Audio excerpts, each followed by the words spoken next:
اسلامی لشکر کو بار بار شکست کا سامنا کرنا پڑ رہا تھا، مگر وہ مضبوط اور زبردست قلعہ فتح نہ ہوتا تھا۔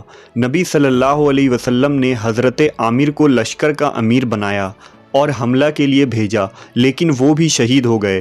پھر حضرت عمر فاروق رضی اللہ تعالیٰ عنہ کو امیر لشکر بنایا اور قلعہ کی طرف روانہ کیا، لیکن وہ بھی ناکام لوٹے، اور سپاہیوں میں یہودیوں کے جنگجوؤں اور سپاہیوں کا خوف بیٹھ گیا۔ رسول اللہ صلی اللہ علیہ وسلم کے سر میں درد اٹھا اور آپ آرام کرنے چلے گئے۔ رات میں جب حالت بہتر ہوئی تو آپ نے پوچھا کہ دن میں کیا ہوا، لہٰذا صحابہ نے آپ کو سارا حال سنایا۔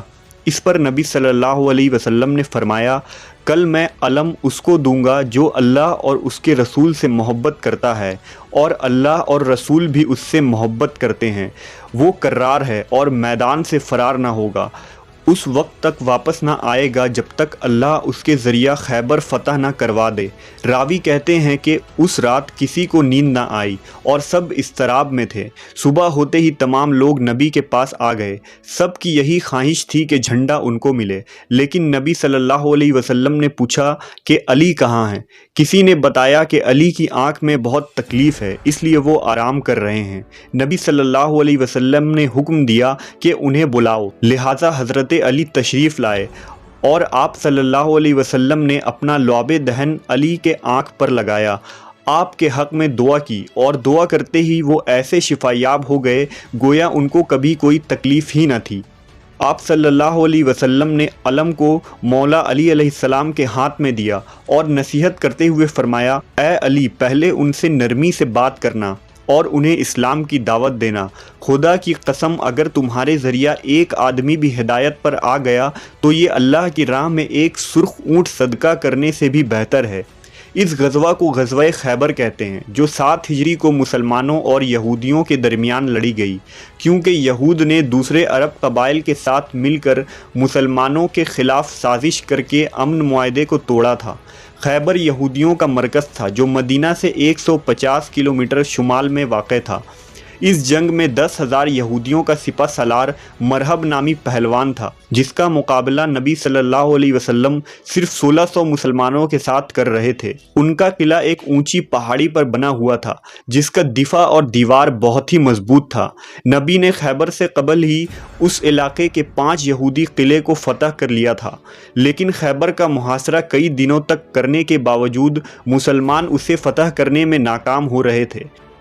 جب مولا علی علیہ السلام لشکر سمیت قلعہ خیبر کے دروازے تک پہنچے تو یہودیوں کی طرف سے مرحب رجس پڑتا ہوا باہر آیا، تو مسلمانوں کی لشکر کی طرف سے خود مولا علی تشریف لے گئے، اور آپ نے بھی یوں رجس پڑھا کہ میں وہ ہوں کہ جس کی ماں نے اس کا نام حیدر یعنی شیر رکھا ہے۔ مرحب نہایت ہی قد آور اور چٹان جیسا وحشی جنگجو تھا، جس کی ہیبت سپاہیوں کے دل و دماغ میں بیٹھی ہوئی تھی، اور یہ مقابلہ نہایت ہی سخت نظر آ رہا تھا۔ لیکن شیر خدا حضرت علی نے چند ہی ضرب لگائی اور ذوالفقار کے دھاردار وار سے کچھ ہی لمحوں میں مرحب کا کام تمام کر دیا۔ پلک جھپکتے ہی لوگوں نے دیکھا کہ مرحب زمین پر گرا ہوا ہے۔ ایسی کاری وار تھی کہ وہ واصل جہنم ہو گیا، اور اسلامی لشکر نعروں سے گونج اٹھی، لہٰذا یہودی لشکر مسلمانوں پر ٹوٹ پڑے اور گھمسان لڑائی شروع ہو گئی، جس میں مولا کائنات علی ابن ابی طالب کی بہادری اور جرت مندانہ لڑائی اپنی مثال آپ ہے۔ کچھ ہی دیر بعد خود نبی صلی اللہ علیہ وسلم بھی اپنے ساتھیوں سمیت تشریف لے آئے۔ تب ہی جنگ اپنے عروج پر تھا۔ راوی ابو رافع نے بیان کیا کہ ایک یہودی نے قلعہ کے دروازے کے پاس حضرت علی پر وار کیا۔ علی کی ڈھال گر گئی تھی، لہٰذا آپ نے اپنے زور بازو سے قلعہ کے ایک دروازے کو ہی اکھاڑ دیا اور اسے اپنا ڈھال بنا کر لڑنے لگے، یہاں تک کہ قلعہ آپ کے ہاتھوں سے فتح ہوا۔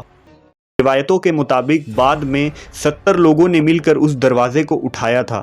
مصنف ابن ابی شیبہ کی روایت کے مطابق 40 صحابہ نے اسے مل کر اٹھایا تھا، جس میں حضرت عمر بھی شامل تھے۔ محققین نے اس دروازے کا وزن 100 من لکھا ہے۔ اس فتح کی وجہ سے شیر خدا حضرت علی کو فاتح خیبر بھی کہا جانے لگا، جو آپ کی شجاعت اور جرت کی ایک مثال ہے۔ اللہ کی طرف سے آپ کو بہترین قوت عطا کی گئی تھی، جسے آپ نے جہاد فی سبیل اللہ میں استعمال کیا اور فتح یاب ہوئے۔